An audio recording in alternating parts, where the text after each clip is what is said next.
જોઈ રહ્યા છો ગુજરાતની number 1 news channel news 18 Gujarati. હું છું સિદ્ધાર્થ ધોળકિયા। મહત્વના સમાચારથી કરી શરૂઆત। હાલમાં ગાંધીનગરથી મોટા સમાચાર। કેબિનેટ બેઠકમાં મોટો નિર્ણય લેવાયો છે। ટાટ 1 અને ટાટ 2 માટે શિક્ષકોની ભરતી કરવામાં આવશે। 7500 ભરતી થશે। 3 મહિનામાં શિક્ષકોની ભરતી શરૂ કરાશે।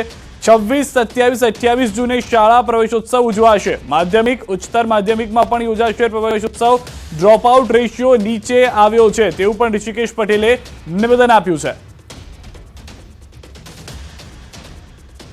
7500 જેટલી ટાટ 1 અને ટાટ 2 આ બંનેની અંદર ભરતી કરવાનો નિર્ણય કરવામાં આવ્યો છે અને આગામી 3 માસની અંદર આ ભરતી રાજ્ય સરકાર દ્વારા પૂરી કરવામાં આવશે। સાથે જે ટેટની વાત છે, ટેટ 1 ટેટ 2 આ બંનેની અંદર પણ યોગ્યતા કસોટી પ્રમાણ જે આપણે પરીક્ષાઓ લઈએ છીએ એની અને તેમજ ભરતીની આ બંને બાબતો ચર્ચા કરી અને એના માટેના નિયમો યોગ્ય કરી બનાવી અને આગામી સમયમાં પણ આ ભરતીઓ કરવાનો પણ સરકારે નિર્ણય કર્યો છે। વધુ એક મહત્વના સમાચાર। કેબિનેટ બેઠકમાં ખેડૂતલક્ષી નિર્ણય પણ કરવામાં આવ્યો છે। નર્મદામાં વધુ 140 MCFT પાણી છોડાશે। ઉત્તર ગુજરાત સૌરાષ્ટ્રના ખેડૂતોને થશે લાભ। 60,000 એકર વિસ્તારને થશે લાભ। ઉત્તર ગુજરાત સૌરાષ્ટ્રમાં સિંચાઈનો લાભ મળશે। લગભગ 2331 MCFT એટલે લગભગ 140 MCFT વધારાનું પાણી આપવા માટે ખેડૂતલક્ષી નિર્ણયો લીધો છે। ઉત્તર ગુજરાત અને સૌરાષ્ટ્રના વિસ્તારોમાં 60,000 એકર જેટલી ખેતીલાયક વિસ્તારને આ સિંચાઈનો લાભ મળવાનો છે। તો કેબિનેટની બેઠકમાં યોગ દિવસની ઉજવણીને લઈને પણ ચર્ચા થઈ છે। ભારત પાકિસ્તાન સરહદ પર યોજાશે યોગ દિવસ। બનાસકાંઠાના નડાબેટમાં યોજાશે યોગ દિવસ। 312 મુખ્ય સ્થળો યોગ દિવસની ઉજવણી કરાશે। પીએમ મોદી શ્રીનગરથી કરશે યોગ દિવસની ઉજવણી। તો ભારત પાકિસ્તાન સરહદ પર યોગ દિવસની ઉજવણીને લઈને પણ આયોજન કરવામાં આવ્યું હોવાની જાણકારી છે, જેમાં ગુજરાતમાં બનાસકાંઠાના નડાબેટમાં યોગ દિવસની ઉજવણી કરવામાં આવશે। 312 મુખ્ય સ્થળો યોગ દિવસની ઉજવણીનું આયોજન કરવામાં આવ્યું છે।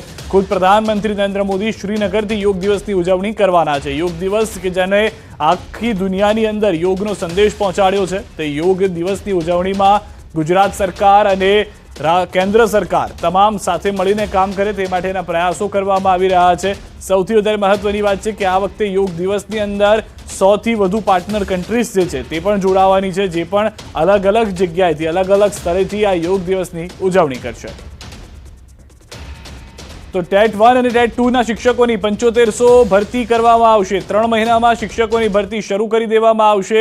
મહત્વના અને મોટા સમાચાર। કેબિનેટ બેઠકમાં આ નિર્ણય કરવામાં આવ્યો છે। કેબિનેટની અંદર એ પણ નિર્ણય થઈ ગયો છે કે જે પણ ભરતી છે તે આવનાર 3 મહિનામાં પૂર્ણ કરી દેવામાં આવે। જે ટેટ 1 અને ટેટ 2 ના શિક્ષકો છે જેઓ માટે આ મહત્વના અને મોટા સમાચાર છે કે જેઓ લાંબા સમયથી આંદોલન કરી રહ્યા હતા, તેઓને ઢસડીને પોલીસને લઈ જતા પણ દ્રશ્યોમાં જોવા મળ્યા છે। જેઓના આંદોલનને લઈને, જેઓના રોષને લઈને કેબિનેટમાં મોટો નિર્ણય કરવામાં આવ્યો હોવાની જાણકારી મળી રહી છે, કારણ કે લાંબા સમયથી ટેટ 1 ટેટ 2 ના વિદ્યાર્થીઓની માંગ હતી, જે માંગ હવે પૂર્ણ કરવામાં આવી છે અને જે જાણકારી છે તે પ્રમાણે 7500 શિક્ષકોની ભરતી કરવામાં આવશે।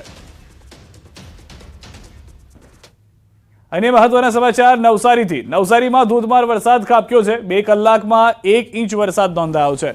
જલાલપુર અને નવસારીમાં ધોધમાર વરસાદ। બપોરે 12 થી 2 ની વચ્ચે 1 ઇંચ વરસાદ નોંધાયો। પહેલા વરસાદમાં જ પાલિકાની પ્રી મોન્સૂન કામગીરીની પોલ ખુલી ગઈ છે। નીચાણવાળા વિસ્તારોમાં પાણી ભરાવાની શરૂઆત થઈ છે। જો કે 2 કલાક બાદ વરસાદે વિરામ લેતા પાણી ઓસરી ગયા છે। વધુ માહિતી ન્યૂઝ 18 સંવાદદાતા ભાવિન પાસેથી મેળવીશું। ભાવિન, હાલમાં શું પરિસ્થિતિ છે નવસારીની ચોમાસાને લઈને? ચોક્કસ સિદ્ધાર્થથી નવસારી જિલ્લાની જો વાત કરીએ વરસાદને લઈને તો વિધિવત ચોમાસાની શરૂઆત થઈ ચૂકી છે। એવું એટલા માટે કહી શકાય કે 12 થી 2 દરમિયાન માત્ર 2 કલાકમાં જ 2 કલાકમાં 1 ઇંચ જેટલો સિદ્ધાર્થ વરસાદ નોંધાયો છે અને પ્રથમ વરસાદે પાલિકાની જે પ્રી મોન્સૂન કામગીરી હોય છે એની પોલ ખુલી ગઈ છે। જલાલપુર વિસ્તારના જે ઘણા નીચાણવાળા વિસ્તારો છે, પાલિકા જે વિજલપુર નવસારી નગરપાલિકા જેના નીચાણવાળા વિસ્તારોમાં પણ જે પાણી ભરાવાની શરૂઆત થઈ ચૂકી હતી, પરંતુ જે રીતના વરસાદે વિરામ લીધો અને ત્યારબાદ 2 કલાકની અંદર જ તમામ જે નીચાણવાળા વિસ્તારોમાં સીધા પાણી ભરાયા હતા એ ઓસરી ગયા છે. હવામાન વિભાગની પણ આગાહી હતી દક્ષિણ ગુજરાત સહિત નવસારી જિલ્લામાં વરસાદ છે. નવસારીની આસપાસ વરસાદે જે છે હાલ જે આસપાસ રોકાઈ ગયો તેવું હવામાન વિભાગ પણ જણાવી રહ્યું છે. એટલે કે નવસારી અને દક્ષિણ ગુજરાતમાં જે તમામ જે નજરો છે, વહીવટી તંત્રની પણ નજર છે વરસાદને લઈને, પરંતુ ક્યાંક ને ક્યાંક આ બધા જે સમાચારોની વચ્ચે પાલિકાની પ્રી મોન્સૂન કામગીરીની પણ પોલ ખુલી રહી છે. સિદ્ધાર્થ, આભાર ભાવિન સમગ્ર માહિતી બદલ. તો હાલમાં પોલ ખુલતી જોવા મળી રહી છે. આજે પાલિકાની પ્રી મોન્સૂનની કામગીરીના દાવા હતા તેની. આ તરફ ડાંગ જિલ્લામાં વરસાદી માહોલ. આહવા, વઘઈ અને સાપુતારામાં વરસાદ. વઘઈ સાપુતારા માર્ગ ઉપર વરસાદથી વાતાવરણ લીલુંછમ થઈ ગયું. સાપુતારા ખાતે સર્પગંગા તળાવ અને ટેબલ પોઈન્ટ ઉપર વાદળોથી ઝીરો વિઝિબિલિટી. સાપુતારામાં પ્રવાસીઓએ મોસમની મજા લીધી હતી.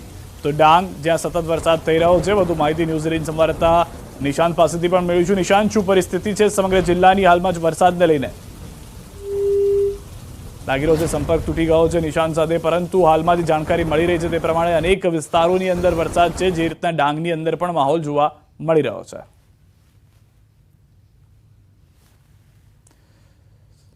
તો છેલ્લા 4-5 દિવસથી સતત ડાંગની અંદર વરસાદી માહોલ જોવા મળી રહ્યો છે. અનેક એવા વિસ્તારો છે તેના ગામના કે જ્યાં પણ વરસાદ સતત થઈ રહ્યો હતો. ખેડૂતો પણ ખુશખુશાલ છે. પર્વતીય વિસ્તાર છે જ્યાં આગળ પાણી આવવાને કારણે, વરસાદ આવવાને કારણે જળ જમાવની પરિસ્થિતિ ઓછી થાય છે, પરંતુ જે જરૂરી હોય છે તેટલો પાણીનો સંગ્રહ પણ તેઓ કરી શકે છે. સુરતની સમાચાર. પલસાણા તાલુકામાં તંત્રની કામગીરી પર સવાલ ઉઠ્યા છે. વરસાદ બાદ સોસાયટીમાં ભરાયા છે પાણી. તંત્રની પ્રી મોન્સૂન કામગીરીની પોલ ખુલતી જોવા મળી છે. પલસાણાના કારેલી ગામની ક્રિશ્ચના વિલા સોસાયટીના દ્રશ્યો આવ્યા છે સામે. સોસાયટીની અંદર વરસાદી પાણી ભરાતા લોકો પાણીમાં ચાલવા મજબૂર બન્યા છે. વરસાદી પાણીના નિકાલની સુવિધા નહીં કરી હોવાથી પાણી ભરાયા છે. સોસાયટીમાં ગટર પણ બિસ્માર હાલતમાં પડી હોવાના દ્રશ્યો જોવા મળ્યા છે. અને સમાચાર પર હવે નજર કરીએ. અમદાવાદમાં વૃક્ષો કાપનાર પબ્લિસિટી એજન્સીને દંડનો મામલે 20 દિવસ બાદ પણ એએમસીએ દંડ નથી વસૂલ્યો. ચિત્રા અને ઝવેરી કંપનીને 50-50 લાખનો દંડ ફટકાર્યો હતો. દંડ મોટા ઉપાડે એએમસીએ ફટકારવાની વાત કરી, પરંતુ વાત માત્ર હવામાં હોય તેવું લાગી રહ્યું છે. 10 દિવસમાં દંડ ભરવા કર્યો હતો આદેશ. વૃક્ષો ન કાપ્યા હોવાનું એજન્સીએ લખાણમાં આપ્યું. એસ્ટેટ અને ગાર્ડન વિભાગ વચ્ચે સંકલનનો અભાવ. એસ્ટેટ વિભાગ ગાર્ડન પાસે માંગી રહ્યું છે સાબિતી. જાહેરાતના હોર્ડિંગ્સ દેખાય તે માટે વૃક્ષોનું કરાયું હતું નિકંદન, પરંતુ હવે જે પણ એડવર્ટાઇઝમેન્ટ એજન્સીસ છે તેઓનું કહેવું છે કે વૃક્ષો અમે નથી કાપ્યા. તો એસ્ટેટ અને ગાર્ડન વિભાગ વચ્ચે અત્યારના કેટલી ખરાબ પરિસ્થિતિ છે કમ્યુનિકેશનને લઈને તે સ્પષ્ટ થઈ રહી છે. કોઈને ખ્યાલ જ નથી તો વૃક્ષો કાપ્યા કોણે છે. જો એડવર્ટાઇઝમેન્ટ ડિપાર્ટમેન્ટને લઈને આ નકારાત્મક વાત આવતી હોય, 1 કરોડનો દંડ બાકી છે. વૃક્ષો કાપનાર કંપની સામે કાર્યવાહી ક્યારે થશે? ન્યૂઝ 18 ગુજરાતી આ સવાલ ઉઠાવી રહ્યું છે. બંને એજન્સી પાસેથી હજુ કેમ નથી લેવાયો દંડ? આમ તો હોશિયારી મારીને કહી દીધું હતું, હવામાં વાત કરી દીધી હતી કે તુરંત દંડ ભરવો પડશે. તો ચિત્રા અને ઝવેરી કંપની સાથે કોઈ સાઠગાંઠ થઈ ગઈ છે? અંદરખાને સેટલમેન્ટ થઈ ગયું છે કે દંડ લેવામાં નથી આવતો? કારણ કે 1 કરોડની સામે શું 10 લાખમાં માંડવાળી થઈ ગઈ છે? મોટા ઉપાડે દંડ ફટકાર્યો હતો. ઉઘરાણી ક્યારે કરવામાં આવશે? જે દંડ છે તેને પાછું લાવવા માટે શું પ્રયાસ કરવામાં આવી રહ્યા છે? એસ્ટેટ અને ગાર્ડન વિભાગ વચ્ચે સંકલનનો અભાવ. પ્રણવ ન્યૂઝ 18 સંવાદદાતા અમારી સાથે જોડાઈ ગયા છે. પ્રણવ, જે સવાલો છે તે ફક્ત હવે એવું લાગી રહ્યું છે કે જરૂરી અધિકારીઓ સુધી પહોંચવા જોઈએ, કારણ કે આ તો વાતો કરી દેવામાં આવી, પરિણામ તો કંઈ આવ્યું નહીં. સિદ્ધાર્થ, ચોક્કસ ન્યૂઝ એ સવાલ ઉઠાવી રહી છે. એક તરફ મહાનગરપાલિકા પોતાની મોટાપણું બતાવવા માટે પ્રેસ રિલીઝ કરે છે અને કહે છે કે અમે જે ગુનેગાર છે તેની સામે દંડાત્મક કાર્યવાહી કરશું અને 50 લાખનો દંડ ફટકારશું. તેને લઈને 29મી તારીખ એટલે આના 20 દિવસ પહેલા નોટિસ આપવામાં આવે છે બંને એજન્સીઓ ચિત્રા અને ઝવેરીને કે આપે જે 550 થી વધુ વૃક્ષો છે જે કાપ્યા છે, ઇનલીગલી નિકંદન કર્યું છે, તેને લઈને ગાર્ડન વિભાગ એસ્ટેટ વિભાગને રિપોર્ટ આપે છે. એસ્ટેટ વિભાગના ડેપ્યુટી કમિશનર તે આદેશ આપે છે કે બંને એજન્સીઓને છે 50-50 લાખનો દંડ આપવા માટે દિનાંક 10 દિવસની અંદર 10 દિવસમાં આ દંડ છે તે આપી દેવામાં આવે. પરંતુ હવે એ ખાટલે ખોટ જોવા મળી રહી છે કે ગાર્ડન વિભાગ એમ કહી રહ્યું છે કે એ કામગીરી એસ્ટેટ વિભાગ કરશે, એસ્ટેટ વિભાગ કહી રહ્યું છે કે કામગીરી ગાર્ડન વિભાગ કરશે. અને એના કરતા પણ મોટી વાત એ છે એજન્સીઓ તો એવું જ કહીને બેઠી છે, લેખિતમાં આપ્યું છે કોર્પોરેશને કે અમે કોઈ પણ પ્રકારના ઝાડવાઓ કાપ્યા નથી. આ સૌથી મોટો સવાલ છે. જો કાપ્યા ન હોય તો મહાનગરપાલિકાના અધિકારીઓને કેમ સૂઝ્યું કે અહીં આ પ્રકારના વૃક્ષો કાપ્યા છે અને કેમ કોર્પોરેશન દંડનો જે નોટિસ છે આ બંને એજન્સીઓને આપી છે? હવે બીજો સવાલ એ થઈ રહ્યો છે કે જો તેઓ વૃક્ષ કાપ્યા નથી તો મહાનગરપાલિકાએ કેમ દંડ ફટકાર્યો, અને જો દંડ ફટકાર્યો છે તો કેમ હજુ રિકવર કરવામાં નથી આવ્યો? એટલે સવાલોના ઘેરામાં ફરી મહાનગરપાલિકાની ટીમ જોવા મળી રહી છે. ગાર્ડન વિભાગ અને જે કહી શકાય એસેટ વિભાગ, આ બંનેના સંકલનના અભાવના કારણે એક મસ્ત મોટી જે બેદરકારી, એક તરફ મહાનગરપાલિકા વર્ષે દાડે કરોડો રૂપિયાનો ખર્ચો કરે છે ટ્રી પ્લાન્ટેશન માટે, 3 મિલિયન ટ્રી પ્લાન્ટેશન કરવાનો ટાર્ગેટ રાખવામાં આવે છે, તો બીજી તરફ એજન્સીઓ પોતાની એડને વધુ પ્રમોટ થાય તેને લઈને જે સેન્ટ્રલ વર્ગ ઉપર રહેલા જે ઝાડવાઓ હોય છે તેને કાપી નાખે, તેનું નિકંદન કરી નાખે છે. તો એક તરફ મોટી મોટી જાહેરાત. જી આભાર પ્રણવ સમગ્ર માહિતી બદલ. તો જે રીતે હાલમાં પ્રણવ કહી રહ્યા હતા તે પ્રમાણે 10 દિવસમાં દંડ ભરવાની વાત હતી, જે 20 દિવસ થયા બાદ પણ ભરાયો નથી. કચ્છથી સમાચાર. દરિયાઈ સીમામાંથી ફરી ડ્રગ્સ મળ્યું છે. સર્ચ ઓપરેશનમાં ડ્રગ્સના 19 પેકેટ કબજે કર્યા.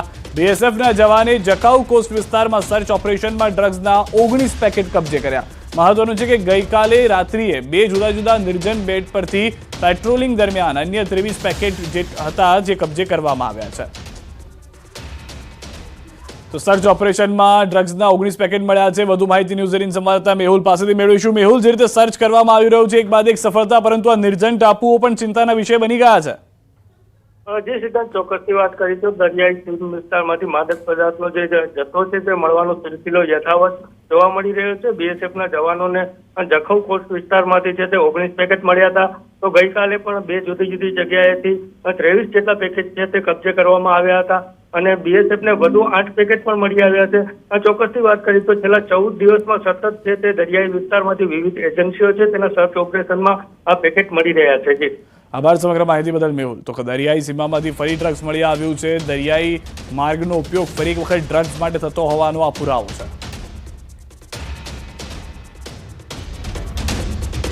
તો કચ્છના માંડવી દરિયા કિનારાથી નેવિગેટર માર્કર મળ્યું છે.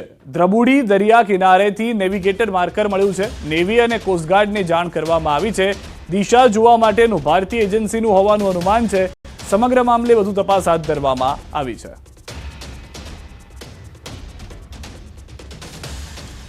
ગુજરાતના દરિયા કિનારાથી ડ્રગ્સ મળવાની ઘટનાઓ વચ્ચે કચ્છના રણસીમાએથી પાકિસ્તાની ઘૂસણખોર ઝડપાયો છે. પાકિસ્તાની અફઝલને બીએસએફે ફેન્સિંગ ક્રોસ કરીને ભારતમાં ઘૂસતા ઝડપ્યો હતો. વિઘાકોટ પાસેની ફેન્સિંગ ક્રોસ કરી રહ્યો હતો ત્યારે પેટ્રોલિંગ કરી રહેલા બીએસએફના જવાને ઝડપી લીધો હતો. બીએસએફના જવાનોએ વધુ પૂછપરછ અને ઘૂસણખોરીની તપાસ હાથ ધરી છે. તો કચ્છની 3 અલગ અલગ ઘટનાઓ જે હાલમાં નજરમાં આવી રહી છે. એક તરફ આ કચ્છ સરહદનો ઉપયોગ કરી ઘૂસણખોરીનો પ્રયાસ થઈ રહ્યો છે, બીજી તરફ સરહદ પર જે ષડયંત્ર જોવા મળી રહ્યું છે જેમાં ડ્રગ્સ ઘુસાડવાનો પ્રયાસ કરવામાં આવી રહ્યો છે. અને હજી એક જે દ્રશ્ય અમે આપને બતાવવા જઈ રહ્યા છે, નેવિગેટર માર્કર મળ્યું છે. જે નેવિગેટર માર્કર પણ ભારતીય સેનાનું હોવાનું હાલમાં પ્રાથમિક અનુમાન છે, પરંતુ 3 અલગ અલગ ઘટનાઓ કે જે સરહદ પારથી ષડયંત્ર કરવામાં આવતું હોય તેના પુરાવા તરીકે તેને લેવામાં આવી રહ્યું છે. કચ્છથી આ સમાચાર પ્રાપ્ત થઈ રહ્યા છે. પાવાગઢમાં પ્રતિમાઓનું પુનઃસ્થાપિત કરવાની કામગીરી પૂર્ણ થઈ છે. પગથિયા પર તમામ પ્રતિમાઓને પુનઃસ્થાપિત કરાઈ છે. પાવાગઢ નિજ મંદિર જવાના જૂના પગથિયા ઉપર તમામ પ્રતિમાઓને પુનઃસ્થાપિત કરવાની કામગીરી પૂર્ણ થઈ છે. જૈન સમાજના અગ્રણીઓની રજૂઆત મુજબ પ્રતિમાઓ પુનઃસ્થાપિત કરી પ્રતિમાઓ દૂર કરવા મુદ્દે પાવાગઢ પોલીસ અજાણ્યા વ્યક્તિઓ સામે ગુનો નોંધી કરી રહી છે તપાસ. જૈન સમાજના અગ્રણીઓની રજૂઆત અને માંગણી મુજબ કામગીરી પૂર્ણ કરવામાં આવી. તમામ મૂર્તિઓને તે જ સ્થળ ઉપર પુનઃ સ્થાપિત કરી દેવામાં આવ્યું છે, અને સાથે સાથે જે એફઆઈઆરની માંગણી હતી એમાં પણ પોલીસે અજાણ્યા શખ્સો સામે એફઆઈઆર નોંધી દીધી છે. અમરેલીથી સમાચાર. સીમ વિસ્તારમાં સિંહે કર્યો છે હુમલો. દેવરાજીયા ગામની સીમ વિસ્તારમાં સિંહનો હુમલો છે. દેવરાજીયાથી તરક તળાવ જવાના રસ્તે આવેલા ગૌચરની સીમમાં બની છે ઘટના. 28 વર્ષીય યુવક ઘેટા બકરા ચરાવતા હતા તે દરમિયાન સિંહે યુવક પર હુમલો કર્યો છે. માલધારી યુવકને ઈજા પહોંચતા સારવાર અર્થે અમરેલી સિવિલ હોસ્પિટલ લઈ જવામાં આવ્યો હોવાની જાણકારી મળી રહી છે.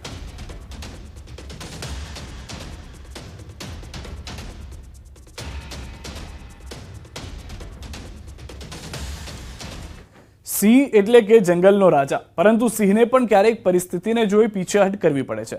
આવી જ કંઈક ઘટના સામે આવી છે જૂનાગઢ જિલ્લાના માંગરોળમાંથી, જ્યાં મોડી રાત્રે સિંહે વાછરડાને દબોચી તો લીધું, પરંતુ આખલાએ એવી રીતે આક્રમકતા બતાવી કે જંગલના રાજાને શિકાર મૂકીને ઊભી પૂંછડીએ ભાગવું પડ્યું. ગીરનો આખલો જ ગીરના સાવજ પર ભારે પડ્યો. આ સમગ્ર ઘટના કેમેરામાં કેદ થઈ છે. જૂનાગઢ જિલ્લાના માંગરોળના શેરિયાજ ગામે મોડી રાત્રે સિંહ શિકારની શોધમાં આવ્યા હતા, જ્યાં એક ગામની ભાગોળે એક વાછરડાનો શિકાર કરવાનો પ્રયત્ન કર્યો. જોકે આખલાએ આવીને સિંહ સામે ક્રોધ બતાવતા સિંહે શિકાર કરવાનું માંડી વાળ્યું હતું અને પીછેહટ કરવી પડી હતી.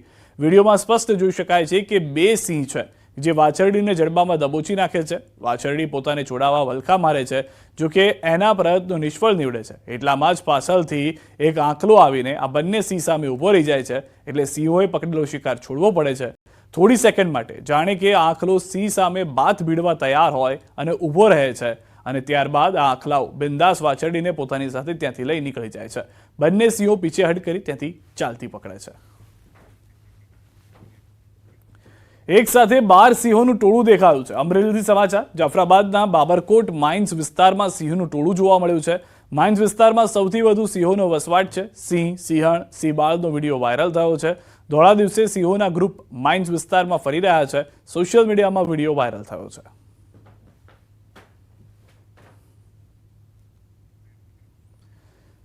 તો 3 અલગ અલગ ઘટનાઓ અમરેલીની અંદર, જૂનાગઢની અંદર અને અમરેલીની અંદર સિંહબાળનું ટોળું આખું જોવા મળ્યું છે.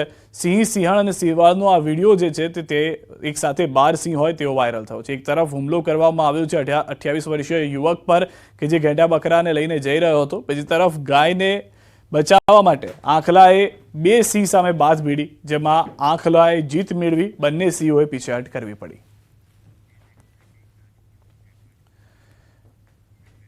રાજકોટથી મહત્વના સમાચાર. ટીઆરપી ગેમ ઝોન અગ્નિકાંડનો મામલો. કલેક્ટર ઓફિસ ખાતે ઉચ્ચ અધિકારીઓની બેઠક શરૂ.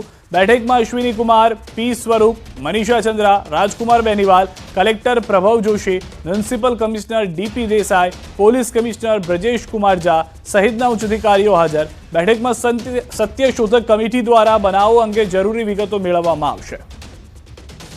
વધુ માહિતી ન્યૂઝ 18 સંવાદદાતા અંકિત પાસેથી મેળવીશું. અંકિત, શું મહત્વની હાલમાં જાણકારી છે આજે બેઠક મળી છે તેને લઈને? ચોક્કસ સિદ્ધાર્થ, ખાસ કરીને વાત કરવામાં આવે તો તે પ્રમાણે હાઈકોર્ટ દ્વારા ફટકાર લગાવવામાં આવી હતી અને ત્યારબાદ રાજ્ય સરકાર દ્વારા સત્યશોધક કમિટીનું છે તે ગઠન કરવામાં આવ્યું છે ને ત્યારે સત્યશોધક કમિટીનું ગઠન કરવામાં આવ્યા બાદ આ જે કમિટી છે તે પ્રથમ વખત રાજકોટ આવી પહોંચી છે. ખાસ કરીને વાત કરવામાં આવે તો છેલ્લી અડધી કલાકથી બેઠક છે તે શરૂ છે. રાજકોટ શહેરના કલેક્ટર ઓફિસ ખાતે આજે બેઠક જે શરૂ છે તેમાં Ashwini Kumar, P Swaroop, Manisha Chandra, Rajkumar Beniwal, collector Prabhav Joshi, municipal commissioner DP Desai, police commissioner Brajesh Kumar Jha, DCP crime doctor Parthrajsinh Gohil, મહાનગરપાલિકાના ટાઉન પ્લાનિંગ વિભાગના અધિકારીઓ, સાથોસાથ ચીફ ફાયર ઓફિસર, સાથોસાથ વાત કરવામાં આવે તો એફએસએલના અધિકારીઓ અને માર્ગ અને મકાન વિભાગના અધિકારીઓ પણ આ બેઠકમાં હાજર છે. આ બેઠકની અંદર સત્યશોધક કમિટી છે તેમના દ્વારા જરૂરી વિગતો છે તે મેળવવામાં આવી રહી છે. સાથોસાથ અત્યાર સુધીમાં જે બંને એસઆઈડી છે, પછી તે રાજ્ય સરકાર ગઠિત હોય કે પછી જે પોલીસ કમિશનર ગઠિત હોય, આ બંને પાસેથી પણ આ માહિતી મેળવવાનું કામ છે તે હાલ સત્યશોધક કમિટી દ્વારા કરવામાં આવી રહ્યું છે.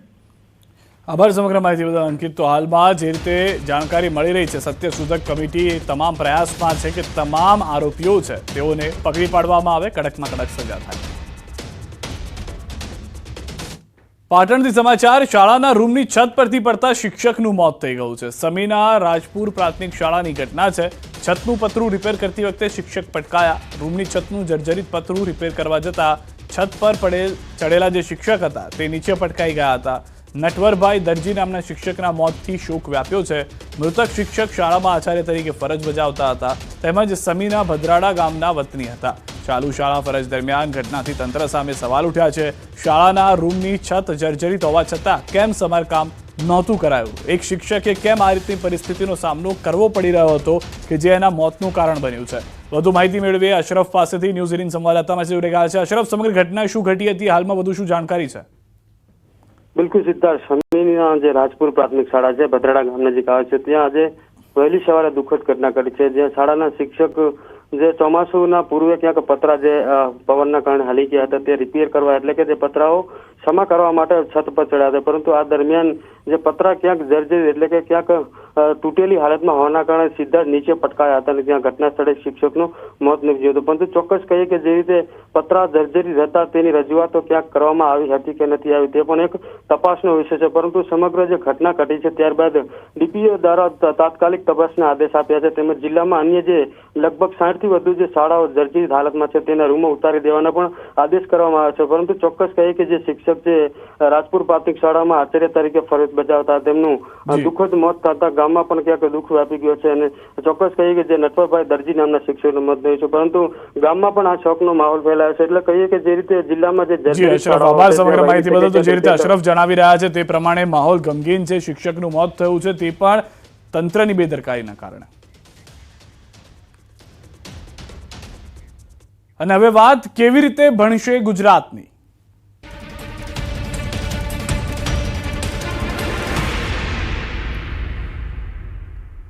સ્માર્ટ સ્કૂલ, મોડલ સ્કૂલની વાતો કરતી ગુજરાત સરકારના દાવા પોકળ સાબિત થાય છે. વાત છે ખેડાના શેખપુર ગામની, જ્યાં 12 ડિસેમ્બરના રોજ જર્જરિત શાળાના પોપડા પડ્યા હતા, જેમાં 2 બાળકો ઇજાગ્રસ્ત થયા. જે ઘટનાને 6 મહિના જેટલો સમય વીત્યા છતાં હજુ સુધી સ્થિતિ તેવી ને તેવી જ છે. દુર્ઘટના બાદ સ્કૂલને તોડવામાં આવી, પરંતુ બાળકોના અભ્યાસ માટે કોઈ અન્ય વ્યવસ્થા ન કરાતા બાળકો બહાર ખુલ્લામાં અભ્યાસ કરવા મજબૂર છે.